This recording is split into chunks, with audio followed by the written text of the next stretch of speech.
मौजूद हैं जनपद अमरोहा के जिला अस्पताल में। और हमारे बीच इस समय अमरोहा जिला अस्पताल के जो सीएमएस साहब हैं वो जुड़े हुए हैं, और आइए हम इनसे जानते हैं स्वास्थ्य के बारे में कि ये पब्लिक को क्या संदेश देना चाहते हैं, क्या पब्लिक को उसके बारे में क्या कुछ बताना चाहते हैं। तो आज का हमसे हमारा इनसे यही सवाल रहेगा, तो इनसे हम पूछते हैं जी। जी, पहले तो मैं आपका एटीवी चैनल को बहुत शुभकामनाएँ देता हूँ और बहुत अच्छा आपका प्रयास है कि हेल्थ के क्षेत्र में आप आ रहे हैं और डॉक्टरों से आप संपर्क करना चाह रहे हैं, जिससे कि हमारी जो भावनाएँ हैं, हमारा जो संदेश है वो हमारे आदरणीय हमारी जो माननीय जनता है वहाँ तक पहुँचता रहे। उसके लिए बहुत-बहुत एटी चैनल को धन्यवाद और शुभकामनाएँ। जी। जी, मेरा एक सवाल है आपसे कि जैसे कि अभी हमारे जो पब्लिक है, जो जनता है हमारे देश की, काफ़ी बीमारियों से वो जूझ रही है, काफ़ी लोग परेशान हैं और काफ़ी महँगे इलाज वो कर रहे हैं। लेकिन जो हमारे जिला अस्पताल खुले हुए हैं, जो सरकार ने खोले हुए हैं, जो सरकार उन्हें सुविधा पहुँचाना चाह रही है, लेकिन वो लोग कहीं से भटके हुए हैं। कहीं न कहीं वो लोग, उन्हें ऐसा लगता है कि हमें जो सुविधाएँ मिल रही हैं सरकार के द्वारा, वो सही नहीं मिल पा रही हैं। कुछ लोग तरह-तरह के सवाल उठाते हैं। तो मैं आपसे जानना चाहूँगा इसके बारे में कि आप पब्लिक को इसके बारे में समझाएँ कि वो यहाँ आएँ और बेहतर अपने इलाज और बेहतर सुविधाएँ यहाँ की जो सरकार दे रही है उन्हें लें, उन्हें जो उनका लाभ है वो उसे लाभ उठाएँ पूरा। जी, जी, बहुत धन्यवाद आपका। बहुत बढ़िया प्रश्न आपने कहा। ये ओपीडी में बैठ कर के मैं यही देखता हूँ कि हमारी जनता बाहर जाएगी और प्राइवेट में जाकर के अपना पैसा और कीमती टाइम खराब करेगी, स्वास्थ्य खराब करेगी। आखिर में जब उनका स्वास्थ्य खराब हो जाता है, तब वो हमारे सरकारी अस्पताल में आकर के आते हैं। तो मेरा सभी बंधुओं से, सभी भाइयों से मेरा निवेदन ये है कि आप पहले हमारे पास आइए, जिला अस्पताल में आइए। आपके पास में जो ब्लॉक लेवल पे सरकारी सीएससी, पीएससी हैं, पहले वहाँ जाइए। उसके बाद में अगर आपको लगता है आपके वहाँ संतुष्टि नहीं है, तब आप जा कर के आप कहीं भी दिखाएँ। अक्सर होता क्या है कि आप ये समय का अभाव का एक कारण आप बना लेते हैं और आप पास के किसी भी अनक्वालिफ़ाइड डॉक्टर से आप जाकर के इलाज कराते हैं। वो एक ही सिरिंज से सबको इंजेक्शन लगा रहे हैं। कई तरह की वो भयानक बीमारी फैला रहे हैं। उन्हें बहुत ज़्यादा पैसे आपसे वसूल कर रहे हैं, सही ढंग से आपको दवाई भी नहीं दे रहे हैं। तो मेरा विनम्र निवेदन ये है कि आप समय लीजिए। देखिए सरकारी अस्पताल में मरीज़ ज़्यादा होते हैं और जब ज़्यादा मरीज़ होते हैं तो आप पर्चे बनाने में भी आपको टाइम लगेगा। डॉक्टर के पास बैठ कर के वहाँ पे भी आपको टाइम चाहिए। अक्सर आप क्या सोचते हैं कि भई हम जाएँ और तुरंत पर्चा बन जाए और तुरंत हमें दवाई मिल जाए। अब जब हमारे यहाँ पे जिला अस्पताल में 1800 2000 की 2500 की ओपीडी हम लोग कर रहे हैं। एवरेज हमारी ओपीडी 1400-1500 की ओपीडी आती है। जब इतने मरीज़ आएँगे तो नेचुरल है कि एक मरीज़ को लगभग जो है 2 ढाई घंटे, 3 घंटे का भी टाइम लग जाता है। उसके जब आपने डॉक्टर को पहले आपने पर्चा बनवाया, आधा घंटा आपका उसमें लग गया। उसके बाद आप डॉक्टर के पास गए तो आध पौन घंटा आपको वहाँ लग गया। उसके बाद में फिर हम आपको खून की जाँच लिखते हैं अगर आवश्यकता होती है, तो 8 से 11 बजे, साढ़े 11, 12 बजे तक आपकी खून की जाँच होती है, तो थोड़ा-सा तो टाइम आपको लगेगा। और यही अगर आप सोचो कि अगर आप प्राइवेट में जा रहे हैं, प्राइवेट में आप गए और वहाँ पर भी तो आपको लाइन में बैठना है। वहाँ पे आपको आपकी हार्ड अर्न्ड मनी जो आपने मेहनत खून पैसे पसीने की कमाई है, एक ₹500 का पर्चा आपने बनवाया, फिर वो आपको वहाँ पे जब पैथोलॉजी की जाँच कराएँगे, 2 ढाई हज़ार की जाँच आपकी आवश्यकता नहीं होगी, वो जाँच लिख दी जाएगी। अक्सर मैं यही देखता हूँ, जिन जाँचों की आवश्यकता नहीं होती मरीज़ को, वो जाँच लिख दी जाती हैं, महँगी-महँगी जाँच लिख दी जाती हैं। आप आवश्यकता भी नहीं है एक्स-रे की, एक्स-रे करा दिया जाता है। आवश्यकता नहीं है अल्ट्रासाउंड की, अल्ट्रासाउंड करा दिया जाता है। आवश्यकता नहीं सीटी स्कैन की, एमआरआई की, वो करा दी जाती है। तो भोली-भाली जनता है।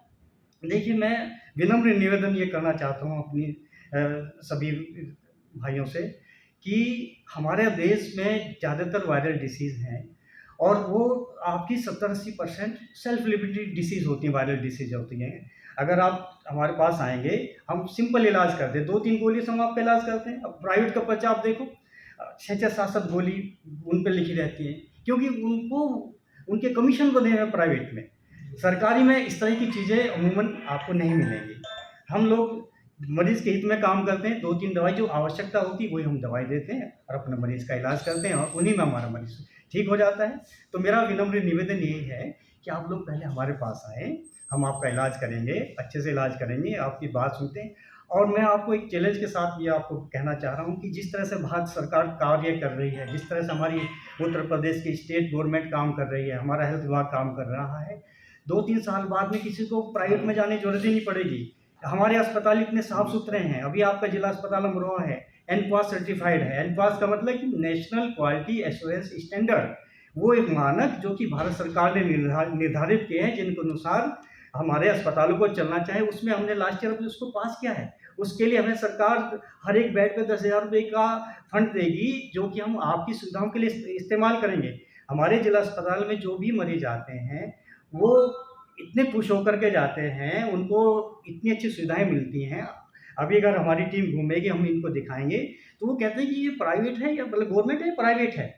इस तरह का लोगों को मतलब वो होता है, तो क्योंकि इतनी अच्छी सुविधाएँ गवर्नमेंट ऑफ इंडिया इतनी अच्छी सुविधाएँ हमारी उत्तर प्रदेश सरकार दे रही है। 2-3 साल बाद में आपको बाहर जाने की ज़रूरत पड़ेगी नहीं, अपने आप ही कहोगे कि हम यहीं कराएँगे। हमारे जच्चा बच्चा आप मैटरनिटी सेंटर आप देख लीजिए, वहाँ की बेड देख लीजिए, वहाँ के सफाई का स्टेटस आप देख लीजिएगा। हमारा जो है आप किस चीज़ कोई सा भी आप जितनी भी ओपीडीज़ हैं हमारी, सर्जिकल ओपीडीज़ हैं, हमारी मेडिसिन ओपीडीज़ हैं, बच्चों की ओपीडी हैं, गायनिक ओपीडी हैं, सारी हमारी खचाखच भरी रहती हैं। और हर आदमी लगभग देखिए हर आदमी नहीं कहूँ, लेकिन 99% हम लोग सबको संतुष्ट करके भेजते हैं और यही हमारा प्रयास रहता है। तो जी, जी देखिए काफ़ी अच्छा डॉक्टर साहब ने बताया और जैसे कि आपको बता दूँ कि डॉक्टर साहब हमारे एक पैथोलॉजी डिपार्टमेंट से बिलॉन्ग करते हैं, तो काफ़ी अच्छा इनका एक्सपीरियंस रहा, काफ़ी अच्छा इन्होंने पब्लिक को संदेश दिया। लेकिन मैं एक आखिरी सवाल डॉक्टर साहब से पूछना चाहूँगा कि जैसे कि गाँव में हमारी टीम जाती है, कहीं-कहीं गाँव में हम लोग ऐसी परेशानियाँ पब्लिक की आती हैं, जो हमें दिखानी पड़ती हैं।